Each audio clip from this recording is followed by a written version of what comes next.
ಈ ಮಹಾಮಳೆ ಕೆಲ ರೈತರಲ್ಲಿ ಮಂದಹಾಸವನ್ನ ಮೂಡಿಸಿದ್ರೆ ಕೆಲ ರೈತರಿಗೆ ಬೇಸರವನ್ನ ತರಿಸಿದೆ. ಇನ್ನು ಚಿಕ್ಕಬಳ್ಳಾಪುರದಲ್ಲಿ ಸೇವಂತಿ ಹೂತೋಟ ಮಳೆಯಿಂದ ಹಾಳಾಗಿದೆ.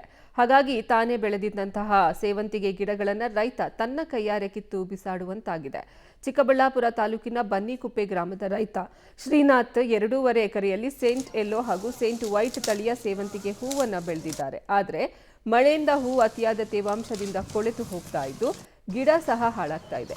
ಇದರಿಂದ ಸೇವಂತಿಗೆ ಗಿಡಗಳನ್ನು ಕಿತ್ತು ಹಾಕ್ತಿದ್ದಾರೆ. ಈ ಕುರಿತು ಸ್ಥಳದಿಂದಲೇ ನಮ್ಮ ಪ್ರತಿನಿಧಿ ಮುದ್ದುಕೃಷ್ಣ ಗ್ರೌಂಡ್ ರಿಪೋರ್ಟ್ ಅನ್ನು ನಡೆಸಿದ್ದಾರೆ, ನೋಡೋಣ.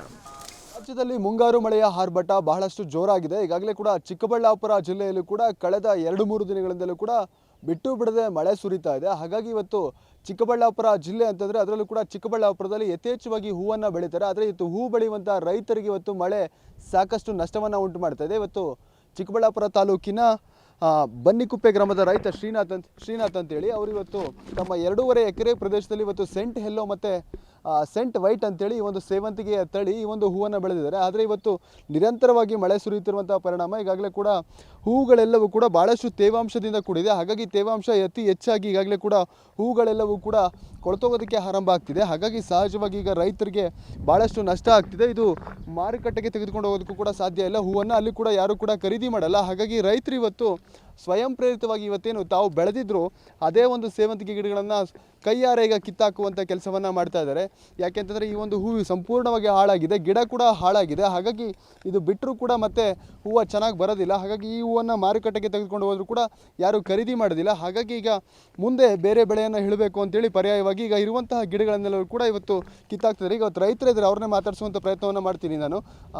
ಭಾಳಷ್ಟು ಕಷ್ಟಪಟ್ಟು ಬೆಳೆದಿದ್ರಿ ಬೆಳೆ, ಯಾಕೆ ಈಗ ಈ ರೀತಿ ಕಿತ್ತಾಕ್ತಿರುತ್ತಾವೆ?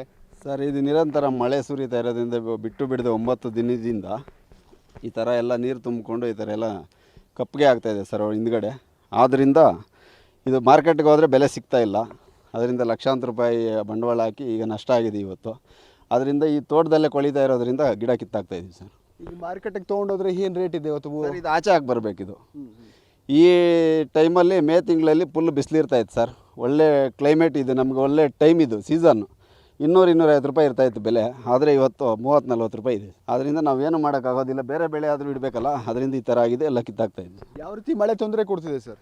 ಸರ್, ಬಿಟ್ಟು ಬಿಡ್ದಂಗೆ ಸುರಿತಾ ಇದೆ. ಮೇ ತಿಂಗಳಲ್ಲಿ ಡ್ರೈ ಆಗೋದಕ್ಕೆ ಬಿಡ್ತಾ ಇಲ್ಲ ಹೂವು, ಅದರಿಂದ ಎಲ್ಲ ಕಪ್ಪಾಗೋಗುತ್ತೆ. ಅದರಿಂದ ನಷ್ಟ ಆಗ್ತಾಯಿದೆ. ಅದರಿಂದ ಏನು ಮಾಡೋಕ್ಕಾಗ್ದಿರ ನಾವು ಈ ಥರ ಮಾಡ್ತಾಯಿದ್ದೀವಿ. 2.5ಕ್ಕೆ ಎಷ್ಟೆಲ್ಲ ಬಂಡವಾಳವನ್ನು ಹೂಡಿದ್ರಿ, ಎಷ್ಟೆಲ್ಲ ಲಾಸ್ ಆಗ್ತಿದೆ? ಈಗ ಒಂದು 8-9 ಲಕ್ಷ ಆಗಿದೆ ಸರ್. ಎಲ್ಲ ಲಾಸೇ. 1-2 ಲಕ್ಷ ದುಡ್ಡು ಮಾಡ್ಕೊಂಡಿದ್ವಿ, ಇನ್ನು ಮಿಕ್ಕಿದ್ದೆಲ್ಲ ಲಾಸ್ ಆಗಿದೆ. ಇವತ್ತು ರೈತ ಶ್ರೀನಾಥ್ ಅವರ ಮಾತು. ಸಹಜವಾಗಿ ಇವತ್ತು ಏನು ಮುಂಗಾರು ಮಳೆ ಬೇಗ ಆಗಮಿಸಿದೆ. ಹಾಗಾಗಿ ಇವತ್ತು ಮೇ ತಿಂಗಳಲ್ಲೇ ಇವತ್ತು ಮಳೆ ಬರ್ತಾ ಇದೆ. ಹಾಗಾಗಿ ಸಹಜವಾಗಿ ಮೇ ತಿಂಗಳಲ್ಲಿ ಬಿಸಿಲಿರ್ತಿತ್ತು ಅಂತ ರೈತರ ನಿರೀಕ್ಷೆ. ಅದರ ಪರಿಣಾಮ ಈಗಾಗಲೇ ಹೂಗಳನ್ನು ಬೆಳೀತಿದ್ರು, ತರಕಾರಿಗಳನ್ನು ಬೆಳೀತಿದ್ರು, ಮಾವಿರ್ತಿತ್ತು. ಆದರೆ ಈಗ ಚಿಕ್ಕಬಳ್ಳಾಪುರ ಜಿಲ್ಲೆಯಲ್ಲಿ ಬಹುತೇಕ ತರಕಾರಿ ಹೂ ಬೆಳೆಗಳೆಲ್ಲವೂ ಕೂಡ ಇವತ್ತು ನಿರಂತರ ಮಳೆಗೆ ಇವತ್ತು ಹಾಳಾಗ್ತಿರುವಂಥದ್ದು. ಹಾಗಾಗಿ ರೈತರಿಗೆ ಆರ್ಥಿಕ ಸಂಕಷ್ಟವನ್ನು ಈ ಒಂದು ಮಳೆ ತಂದುಕೊಡ್ತಾ ಇರುವಂಥದ್ದು. ಕ್ಯಾಮರಾಮ್ಯಾನ್ ಪ್ರಕಾಶ್ ಜೊತೆ ಮುದ್ದುಕೃಷ್ಣ, ಪಬ್ಲಿಕ್ ಟಿವಿ, ಚಿಕ್ಕಬಳ್ಳಾಪುರ.